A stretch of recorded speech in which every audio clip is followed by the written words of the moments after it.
کہتے ہو مولانا تعصب کا دور ہے، لوگ ہم سے نفرت کرتے ہیں، مولانا تعصب کا دور ہے، لوگ ہم سے نفرت کرتے ہیں، جھوٹ ہے، سب جھوٹ ہے۔ ذرا توجہ کرنا، میں کسی کی وکالت کرنے نہیں آیا اور کسی سیاسی لیڈر کی حمایت کرنے نہیں آیا، میں تو صوفیوں کا غلام ہوں، میں کیا جانوں سیاسی لیڈروں کی دلالی، میں تو یہ کہتا ہوں کروں مدح اہل دول رضا، پڑے اس بلا میں میری بلا، میں گدا ہوں اپنے قریب کا، میرا دین پانے نہ نہیں، اللہ اکبر۔ لیکن ایک بات آپ سے پوچھنا چاہتا ہوں، میری قوم کے جوانوں مجھے بتاؤ، اللہ اکبر، آپ کہتے ہو تعصب کا دور ہے، مان لیا، آپ کہتے ہو نفرت کا دور ہے، مان لیا، لیکن ایک بات آپ سے پوچھنا چاہتا ہوں، آپ کو اپنے بازو میں بس میں کوئی جگہ دینے کے لیے تیار نہیں، مجھے ریل کے اندر کوئی اپنے بازو میں بٹھانے تیار نہیں، مگر جو شخص اپنے بازو میں بس میں تمہیں اور مجھے جگہ نہیں دے رہا تھا، ٹرین میں اپنے بازو میں نہیں بٹھا رہا تھا، مجھے اور آپ کو گھور کے دیکھ رہا تھا،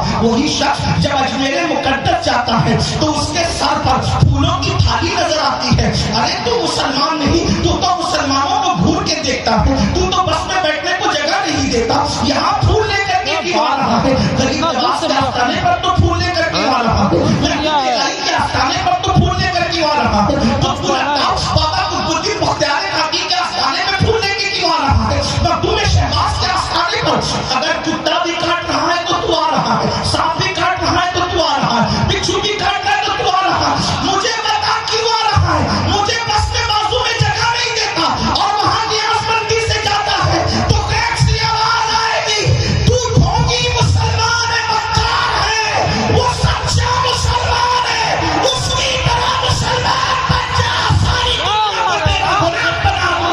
نعرہ تکبیر، نعرہ رسالت، نعرہ حیدری۔ تم ہو تہذیب میں نصارہ تو تمدن میں ہنود، یہ مسلمان ہے جسے دیکھ کے شرمائی یہود، مسجدوں کو ویران کرنے والوں، لوگ تمہیں نفرت کی نگاہ سے نہ دیکھیں گے تو پھر کیسے دیکھیں گے؟ اللہ کے رسول کے دل کو روزانہ ہزار مرتبہ تکلیفیں پہنچانے والوں، لوگ تمہیں نفرت کی نگاہ سے نہ دیکھیں گے تو کیسے دیکھیں گے؟ یاد رکھنا، جذباتی نعروں سے انقلاب کبھی نہیں آتا، انقلاب ہمیشہ میدان عمل میں آنے سے آتا ہے۔ غریب نواز بھی مسلمان، تو بھی مسلمان، اب مجھے بتا تجھ سے نفرت کیوں ہے، ان سے محبت کیوں ہے؟ اچھی طرح یاد رکھنا، ام المومنین سیدہ عائشہ صدیقہ رضی اللہ تعالی عنہا نے ایک مرتبہ ایک بزرگوں کو خط لکھا اور لکھ کر کے فرمایا اگر 7 دروازوں میں چھپ کر بھی تم گناہ کرو گے تو اللہ تمہاری نفرت لوگوں کے دل میں پیدا فرما دے گا۔ آپ مجھے بتاؤ اب نفرتیں کیوں ہیں؟ ذرا اپنی راتوں کو دیکھو، ذرا اپنے دن کو دیکھو، ذرا اپنی صبح کو دیکھو، ذرا اپنی شام کو دیکھو، آپ کے گھر میں مشرکین کا ماحول ہے، آپ کا چہرہ یہود نصارہ مشرکین کی طرح ہے، آپ کے گھر کی شادیاں یہود اور نصارہ مشرکین کی طرح ہے، مجھے بتاؤ کس اعتبار سے مسلمان نظر آتے ہو؟ نہ چہرے کے اعتبار سے، نہ لباس کے اعتبار سے، نہ انداز زندگی کے اعتبار سے، نہ گفتگو کے اعتبار سے، کہیں مسلمان نظر آتے ہو؟ آج میں آپ کو بتاؤں، اللہ اکبر، ہم اپنے بیٹے کو بلائیں تو بیٹا آنے تیار نہیں ہے، توجہ کرنا، ہم اپنے بیٹے کو بلائیں بیٹا آنے کے لیے تیار نہیں ہے، بیٹی کو بلائیں بیٹی آنے تیار نہیں ہے۔ آخر وہ کون سا مرد قلندر تھا ہندوستان کی سرزمین پر آتا ہے اور ایک جگہ پر بیٹھ جاتا ہے، آ کر لوگ کہتے ہیں یہاں تو راجا کے اونٹ بیٹھتے ہیں، آپ کو نہیں بیٹھنے دیں گے۔ اس مرد قلندر کی زبان سے ایک جملہ نکلا، ٹھیک ہے بابا اگر راجا کے اونٹ بیٹھتے ہیں تو بیٹھے رہیں، میں کوئی کرامت بتانے نہیں آیا، لیکن آپ سے پوچھنا چاہتا ہوں تمہاری میری بات ہمارے بچے بیوی ماننے تیار نہیں، اس مرد قلندر نے کہہ دیا راجا کے اونٹ بیٹھتے ہیں تو بیٹھا کریں۔ اللہ اکبر، اونٹ کس کے تھے؟ راجا کے تھے۔ میں ابھی سمرقند کی بات نہیں کر رہا، ابھی بخارا کی بات نہیں کر رہا، شام و یمن کی بات نہیں کر رہا، اسی ہندوستان کی بات کر رہا ہوں۔ آج تو تم کروڑوں میں ہو، اس وقت تو تم مٹھی بھر بھی نہیں تھے، لیکن مرد قلندر نے کہا راجا کے اونٹ بیٹھتے ہیں تو بیٹھا کرے۔ اللہ اکبر، اونٹ راجا کے، کھاتے راجا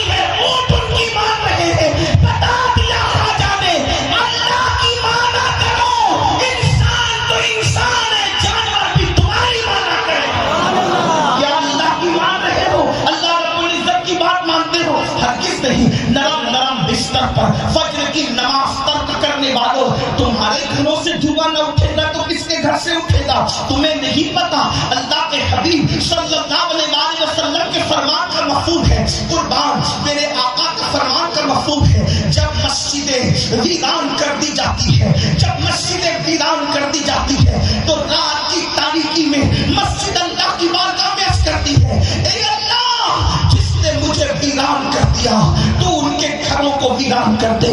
پوچھنا چاہتا ہوں، جس قوم کے لیے مسجد بد دعا کر رہی ہو اس قوم کے گھر آباد کیسے ہو سکتے ہیں؟ ان کے گھروں میں برکتیں کیسے ہو سکتی ہیں؟ ان کے گھروں میں رحمتیں کیسے ہو سکتی ہیں؟ بڑی معذرت کے ساتھ مخدوم شہباز کے پڑوس میں بسنے والوں، مجھے بتاؤ، یوٹیوب پر بیٹھنے کے لیے تو وقت ہے، فیس بک پر وقت برباد کرنے کے لیے وقت ہے، یہ ظالم بے وفا دنیا میں جن کو تم نے دوست بنایا ان دوستوں کے ساتھ بیٹھنے کے لیے تو وقت ہے، لڑکیوں کے ساتھ ناجائز اور حرام باتیں فون پر کرنے کے لیے تو وقت ہے، ہوٹلوں کے لیے تو وقت ہے، تفریح کے لیے تو وقت ہے، تمہارے پاس اللہ کے لیے وقت نہیں۔ اللہ کے لیے ایک وقت کی نماز میں صرف 10 منٹ کا ٹائم لگتا ہے، صرف 10 منٹ۔ 5 وقت کی نماز کے لیے 50 منٹ کا ٹائم لگتا ہے۔ یاد رکھنا، ہتھیاروں سے انقلاب نہیں ہوتا، بے شک بہت مومن کی اذان کیا پیغام ہے۔ انقلاب ہوتا ہے۔ ہائے ہائے کیا بات ہے۔ لاہور کا کلندر کہتا ہے، یہ صبح جو کبھی فردا ہے کبھی ہے امروز، نہیں معلوم کہ ہوتی ہے کہاں سے پیدا، وہ صبح جس سے لرزتا ہے شبستان وجود، ہوتی ہے بندے مومن کی اذان سے پیدا۔ مجھے بتاؤ تو صحیح، مسجدوں کو ویران کر کے کبھی چین سے نہیں رہ سکتے، کبھی سکون سے نہیں رہ سکتے، پارٹیاں آتی جاتی رہتی ہے، یہ تو موسم کی طرح بدلنے کا معاملہ ہے۔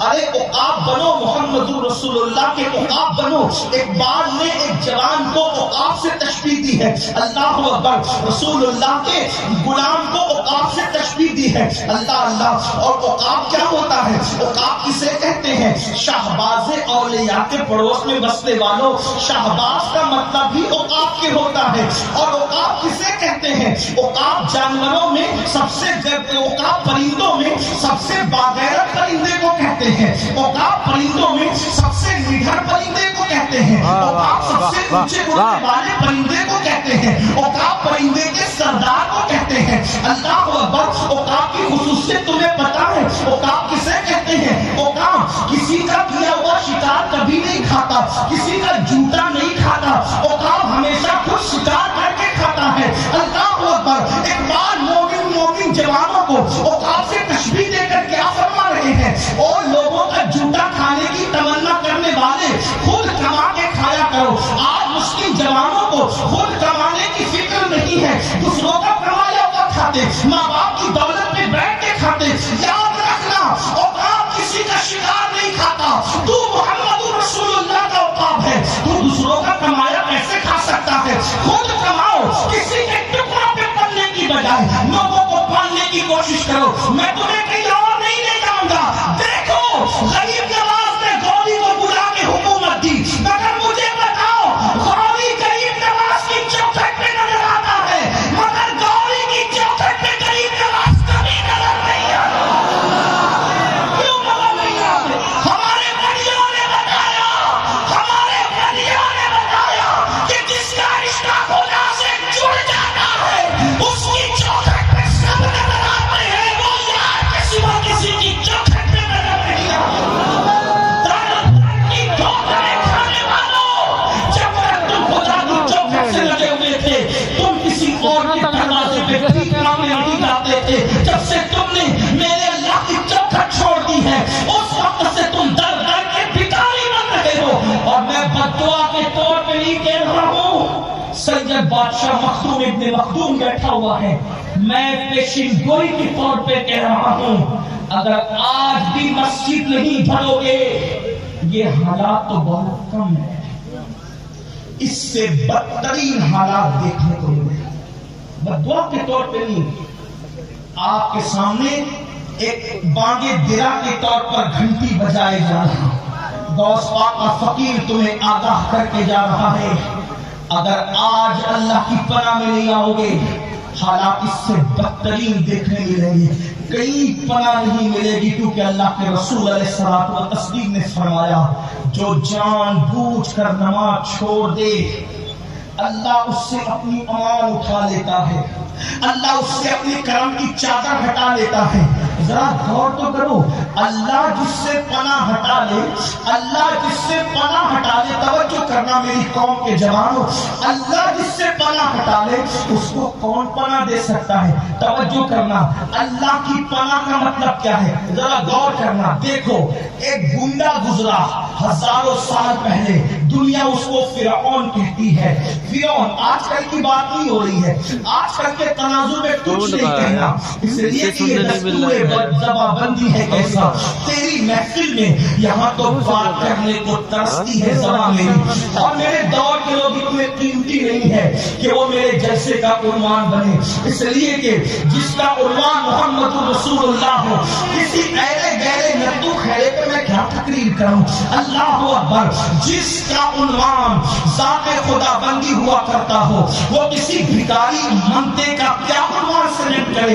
ہمارے عنوان بڑے قیمتی ہوا کرتے ہیں، اس لیے کہ ہم قرآن والے ہیں، ہم حدیث والے ہیں، ہم اللہ والے ہیں، اولیاء اللہ والے ہیں. ہمارا رشتہ غوث و خواجہ سے ہے. تو میں آج کوئی بات نہیں کر رہا ہوں، میں آج سے ہزاروں سال پہلے کی ایک گنڈے کی بات کر رہا ہوں. توجہ کرنا، اس کو فرعون کہتے ہیں، مصر کا بادشاہ بن گیا تھا. 500 سال تک کہ اس نے حکومت کی. توجہ کرنا، 500 سال تک اس نے حکومت کی. اور کیا کیا اس نے؟ کیسی دہشت مچائی، کیسی اللہ اکبر، کیسی دہشت مچائی. لڑکوں کو ذبح کرتا، لڑکیوں کو زندہ رکھتا، نسل خوشی کرتا، لوگوں کو مار ڈالتا تاکہ دیر تک میری حکومت رہے، دور تک میری حکومت رہے. مگر یاد رکھنا ظلم کی رات بہت طویل نہیں ہوتی، ظلم کی رات بہت مختصر ہوا کرتی ہے. ہر ظلم کی رات کے بعد صبح کا سویرا نمودار ہوتا ہے. یاد رکھنا میرا اللہ رب الفلق ہے. رب الفلق، رب الفلق کا مطلب کیا؟ جو رات کو چیر کر صبح کا اجالا نکالتا ہے وہ میرا تمہارا رب ہے. کیا ہوا؟ اس فرعون نام کے گنڈے نے بچے ذبح کیے، عورتوں کو زندہ رکھا غلام بنانے کے لیے. پھر قدرت نے اس کی تباہی کا فیصلہ کر لیا. اور یاد رکھنا قدرت جس کی تباہی کا فیصلہ کر لے اس کو دنیا کی کوئی طاقت بچا نہیں سکتی. پھر ہوا کیا ہوا؟ اللہ اکبر. حضرت موسیٰ کو بھیجا علیہ الصلوۃ والتسلیم. موسیٰ علیہ السلام اور اللہ کو اور موسیٰ علیہ السلام اور ان کی قوم کو اللہ نے اپنی پناہ دی. موسیٰ تیرے ساتھ میری پناہ ہے. توجہ کریں، آپ ہلچل نہ کریں، اس لیے کہ میں کوئی خطاب نہیں، صرف اپنے دل کا درد آپ سے شیئر کرنا چاہتا ہوں. تھوڑا سا سنجیدگی سے سن لیں. بیٹھے ہوئے لوگ بہت اچھے سے سن لیں، ادھر کھڑے ہوئے لوگ بھی بہت اچھے سے سن لیں. میرے یہ عزیزوں میں کچھ وجدانی کیفیت ہے، اس لیے میں گزارش کروں گا یاد رکھنا ہواؤں کے جھونکے سے درخت اور پودے ہلا کرتے ہیں، پہاڑ نہیں ہلا کرتے. اس لیے آپ کو کوئی اس وقت وجد کرنے کی ضرورت نہیں ہے. آپ سے میری گفتگو کو سنیں، توجہ سے سنیں. میں سمجھوں گا بڑی اچھی میزبانی کی. ویسے بھی بھاگلپور آتے ہیں تو یوں لگتا ہے جیسے ہم اپنے گھر خود آئے ہیں. اس لیے کہ شاہکار ملت کی محبت اپنی جگہ، احرام میاں کی محبت اپنی جگہ، اور اسی طرح سے حضور صاحب سجادہ کا پیار اپنی جگہ. اور سب سے بڑھ کر جب حضور شہباز اولیاء کے قدموں میں پہنچتے ہیں تو ایسا لگتا ہے کوئی اپنے دامن میں چھپا کر ماں کی طرح سر پہ تسلی کا ہاتھ رکھ رہا ہو. اللہ اکبر. اس لیے یوں لگتا ہے کہ جیسے اپنے گھر آئے ہوں. ہم یہاں پر کوئی مہمان کی حیثیت سے نہیں آتے، اس لیے میں آپ کے سامنے کچھ معروضات بہت پیار سے سن رہے ہو. اور میں تو کہتا ہوں مجھے شاید زندگی بھر یہ محفل یاد رہے گی. رات آدھی ڈھل چکی ہے، اس کے بعد بھی ایسے تازہ دم ہو کر سن رہے ہوں. یوں لگتا ہے جیسے مغرب کی بات کا وقت ہے. بہت اچھے سے سن رہے بھاگلپور والوں. اللہ تمہاری محبتوں کو سلامت رکھے. اور اس کا زہرا بھی اگر کسی کے سر جاتا ہے تو خان بابا حضور شہباز کے سر جاتا ہے کہ انہوں نے اتنا اچھا ماحول بنایا ہے کہ لوگ اس وقت تو سو جاتے ہیں، سوتے ہوئے کو اس وقت وقت جگنے کا شعور کہیں سے مل رہا ہے تو وہ مخدوم شہباز کی خانقاہ ہے. اللہ اکبر. تھوڑی دیر سن لے, بہت دیر تک کچھ نہیں کہنا. اللہ اکبر. غریب نواز کا جشن ہے, تھوڑی دیر بعد تصور بہت اچھے انداز سے سن لے. عرض یہ کر رہا تھا, اللہ نے حضرت موسیٰ اور ان کی قوم کو اپنی امان دی اور فرعون سے اپنی امان کو ہٹا لیا. اللہ کی امان کیا چیز ہے ذرا تصور کرنا. فرعون سے امان ہٹا لیا, موسیٰ اور ان کی قوم کو امان عطا کی. دریا پھٹا, اس میں سے راستہ بن گیا. حضرت موسیٰ بھی اسی راستے سے گزرے. توجہ کرنا, حضرت موسیٰ بھی اسی راستے سے گزرے, فرعون بھی اسی راستے سے گزرا. موسیٰ علیہ السلام اور قوم پار ہو گئی اور فرعون اس میں غرق ہو گیا, ڈوب گیا. کیا فرق تھا؟ موسیٰ کے ساتھ اللہ کی امان اور پناہ تھی اور فرعون سے امان ہٹ گئی تھی. راستہ ایک ہی ہے, ایک ڈوبتا نظر آیا, ایک پار ہوتا نظر آیا. پتا چلا خدا جس کو امان دیتا ہے دریا اس کے لیے راستے پیدا کرتا ہے, اور خدا جس سے امان چھین لیتا ہے دریا اس کو ڈبو کر کے نشان عبرت بنا دیتا ہے. ہندوستان کے مسلمانوں, اللہ کے رسول فرما رہے ہیں, جو جان بوجھ کر نماز چھوڑ دے اللہ اس سے اپنی پناہ ہٹا لیتا ہے, اپنی امان چھین لیتا ہے. اب بتاؤ پریشانی کیوں ہے, مصیبتیں کیوں؟ یاد رکھنا, اس طرح کے 1 کروڑ جلسوں سے بھی انقلاب نہیں آئے گا جب تک کہ مسجد میں آنے کی عادت نہ ڈالے. بے نمازی پر آسمان لعنت کرتا ہے, بے نمازی پہ زمین لعنت کرتی ہے, بے نمازی پہ اللہ لعنت کرتا ہے.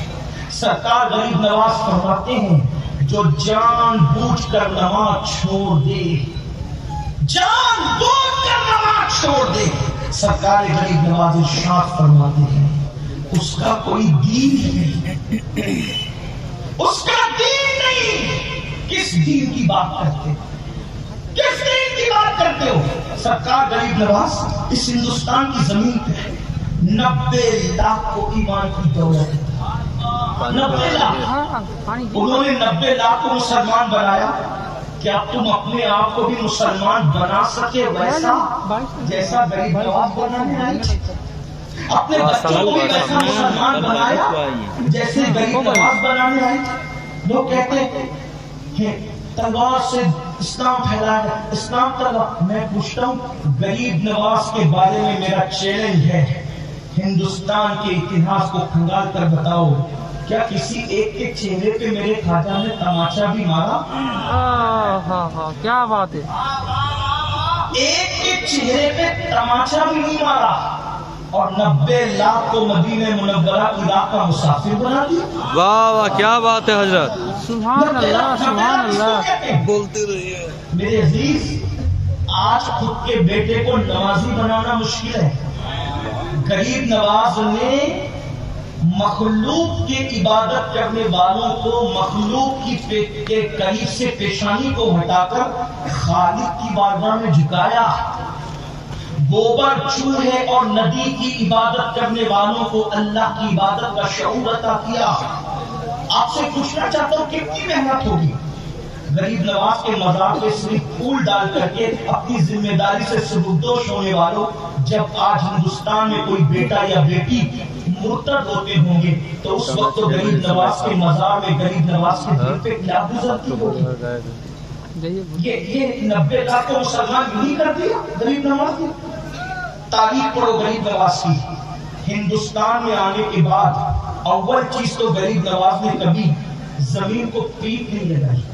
خواجہ قطب الدین بختیار کاکی کہتے ہیں